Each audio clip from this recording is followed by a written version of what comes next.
Hello mga ka-KJ, it's me again, Madam KJ. Halina at samahan niyo akong magbalik kabataan. Di ba? Ayan.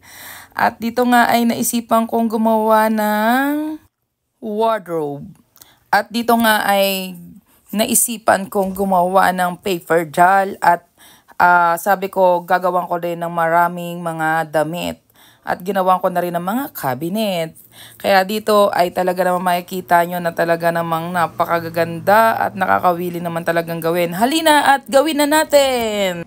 After ko mag-layout ay eto na nga at nag-print ako. And then lahat ng mga pinirin ko ay nilagyan ko ng mga phototop para naman hindi siya masisira or mababasa basta-basta yung ibabaw niya.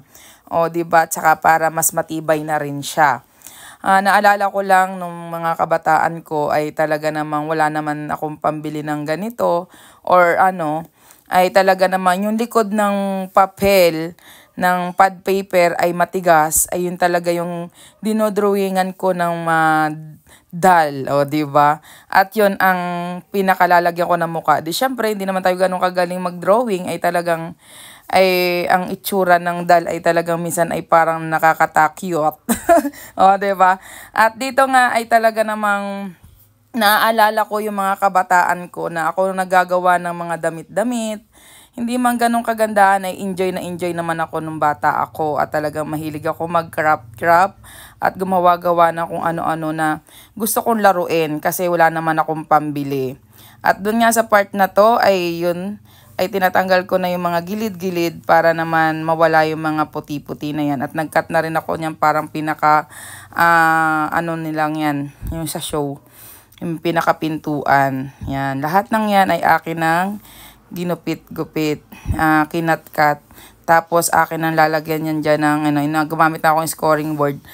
Tapos, habang nagawa ko yan, talagang naaalala ko yung mga nagagawa akong mga dal dati, as in, saka mahilig akong gumawa ng damit. Yung damit na ginagawa ko dati, hindi ganyang front lang, as in pati may back din yun. As in may back din yung ginagawa ko na yun, tapos sinusuot siya sa ulo. Tapos may gupit siya dun sa likod para magkasya sa ulo, o diba parang pinaka-zipper siya.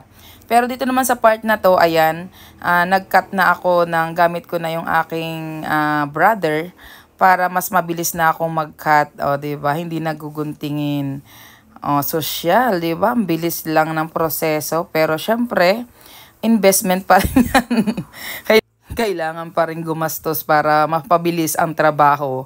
O, di, ayan na nga, talaga nagkakat dyan, tapos, o, diba, satisfying, pag angat mo nung biglang, tcharan! Cut na lahat.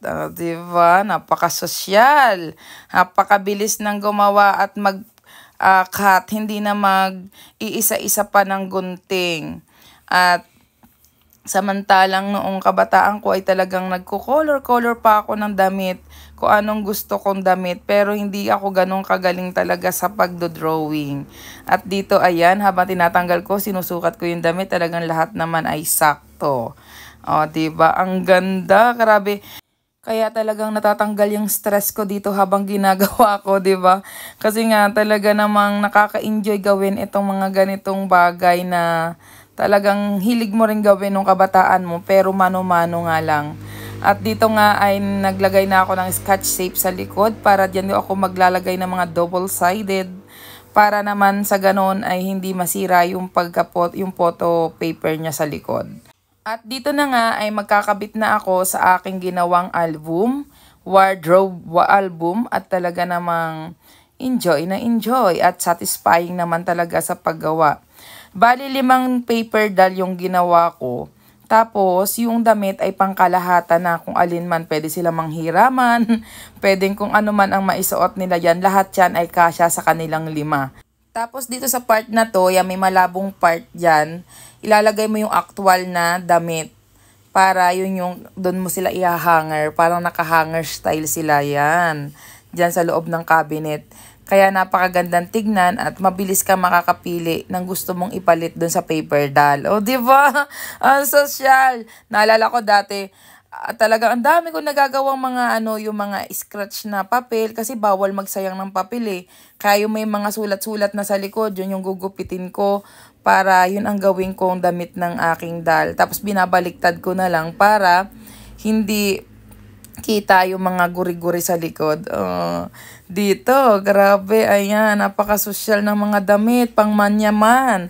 May pang casual, may pang alis, merong pang simba, may pang fashion show, san ka pa? At gagawa pa ako ng mga version na pang Christmas at saka mga pang Halloween. Ayan, di ba? Kaya sa mga bata dyan or mga magulang na hindi pa nakapollow sa ating page, please follow our page. Malay nyo, isa kayo sa mabigyan ko ng mga anumang series or collection na gagawin ko, di ba? Pero meron din pong available niyan sa aking isang page na ARPA Arts and Crafts. Ayan, nagbebenta po ako nito doon. Made to order po tayo at may ibang series po tayong ilalabas. Di ba? Ang saya. At talaga namang siguradong matutuwa kayo. Hanggang dito na lang muna at maraming salamat po. God bless us all. Keep safe, ingat. Sa mga magpa-follow po at mag-share at manonood ng ating mga YouTube ay talagang mamimigay po ako ng ganito. Bye!